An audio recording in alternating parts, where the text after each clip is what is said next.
안녕하세요. 형광펜 성경과 함께하는 성경 공부, 오늘은 데살로니가 후서 마지막 장 3장입니다. 정말로 형제들아, 너희는 우리를 위해서 기도하기를, 주의 말씀이 너희 가운데서와 같이 다름질하여 영광스럽게 되고, 이 말씀을 순종하는 것, 말씀을 행하는 것이 바로 영광과 연결이 됐다고 저번 시간에도 말씀을 드렸죠. 예수님께서도 아버지의 계명, 십자가에 못 박혀 죽는 것, 그것을 지킴으로써 영광을 얻으신 것처럼 요한복음에서 그게 나오죠.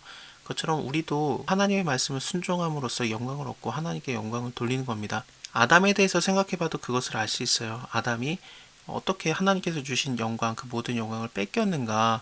그 영광을 어떻게 뺏겼냐면은 말씀에 불순종했기 때문에 그렇습니다. 그래서 말씀을 순종하는가, 순종하지 않는가가 영광스럽게 되는 것과 굉장히 연관이 있습니다.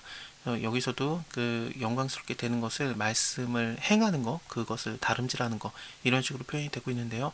말씀과 기도는 함께 가겠죠. 우리를 위해서 기도해라. 또 주의 말씀이 너희 가운데서와 같이 다름질하여 영광스럽게 되고, 또한 우리를 무리하고 악한 사람들에게서 건져주옵소서 하라. 시험에 빠지지 않게 하시고 다만하게 속하옵소서. 그것도 굉장히 연상되는데요. 왜 이렇게 기도할 수 있냐면은 하나님께서 악한 자들에게서 우리를 지키시기 때문에 그렇습니다. 믿음은 모든 사람의 것이 아니다. 악한 사람들을 위해서는 믿음이 없어요. 믿음은 그 하나님의 사랑을 받는 자들, 구원받은 자들, 택함받은 자들을 위해서 있는 거지, 악한 자들을 위한 것은 아닙니다. 주는 미쁘사 너희를 굳게 하시고 악한 자에게서 지키시리라. 너희에 대하여는 우리의 명한 것을 너희가 행하고 또 행할 줄을 우리가 주 안에서 확신하노니, 주께서 너희의 마음을 인도하여서 하나님의 사랑과 그리스도의 인내에 들어가게 하시기를 원하노라. 형제들아, 우리 주 예수 그리스도의 이름으로 너희를 명하노니 규모 없이 행하고 우리에게 받은 유전대로 행하지 아니하는 모든 형제에게서 떠나라. 거짓 자들을 얘기합니다. 이 위에서도 그 편지를 바울의 이름을 사칭해서 보내는 거짓말을 하는 자들이 있었고요. 그렇기 때문에 우리에게서 받았다고 하는 그 편지, 그거 사실은 바울이 보낸 게 아니었으니까 그것 때문에 너네가 미혹하거나 그렇게 되지 말아라 라고 부탁을 했었죠. 3장에서 그래서 바울이 데살로니가 교회가 헷갈려 하지 않도록 바울이 여기서는 친필로 문안하거든요.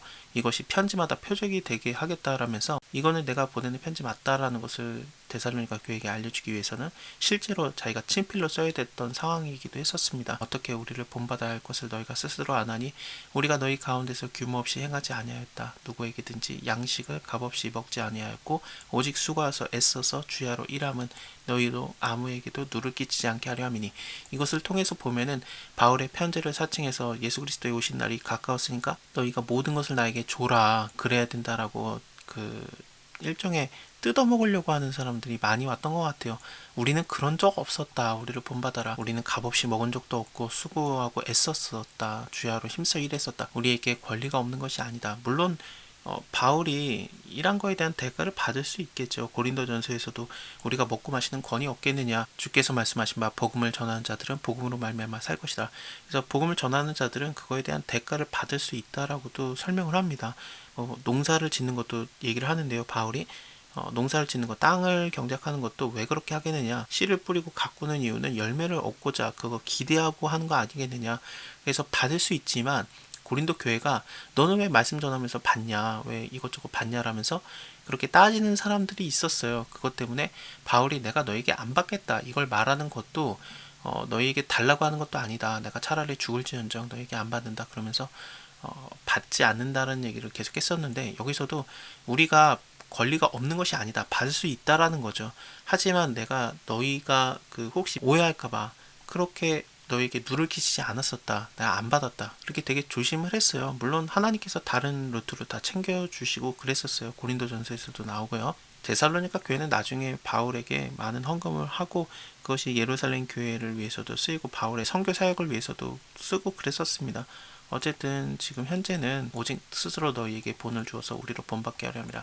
그러니까 그것을 뭐 굳이 뭐 받아야 된다 안 받아야 된다 이런 것을 좀 떠나게 하고 있어요. 우리가 너희와 함께 있을 때에도 너희에게 명하기를 누구든지 일하기 싫거든 먹지도 말라 하셨더니, 여기 안에서 그냥 예수 그리스도 오시는데 뭐하라 일하냐, 교회 안에서만 있자, 그러고 너가 가진 거 나에게 다 내놔라, 그러는 규모 없이 행하는 자들이 있었는데 일하기 싫다면 먹지도 말아라 이렇게 말하고 있습니다.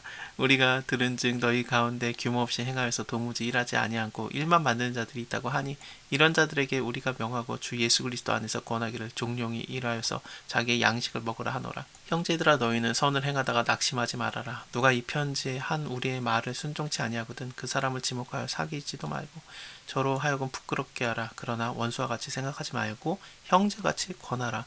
평강의 주께서 친히 때마다 일마다 너에게 평강을 주시기를 원하노라. 주는 너희 모든 사람과 함께 할지어다. 이 데살로니가 후서는 바울이 교회들에게 보내는 편지의 마지막 편지입니다. 물론 시기상으로는 마지막은 아닐 거예요. 데살로니가 후서가. 왜냐면 이거는 2차 전도 여행 때 쓴 편지이기 때문에. 그런데 그래도 내용상 데살로니가 후서가 제일 마지막에 위치한 이유는 주님의 강림에 대해서 굉장히 많이 얘기를 했잖아요. 예수님의 다시 오심에 대해서. 그 예수님의 다시 오심을 기다리는 교회가 어떻게 우리가 태도를 가져야 되는가, 그거를 좀 강조하는 내용이기도 하기 때문에 이게 제일 마지막에 위치한 것이 저는 되게 타당하다고 생각을 합니다.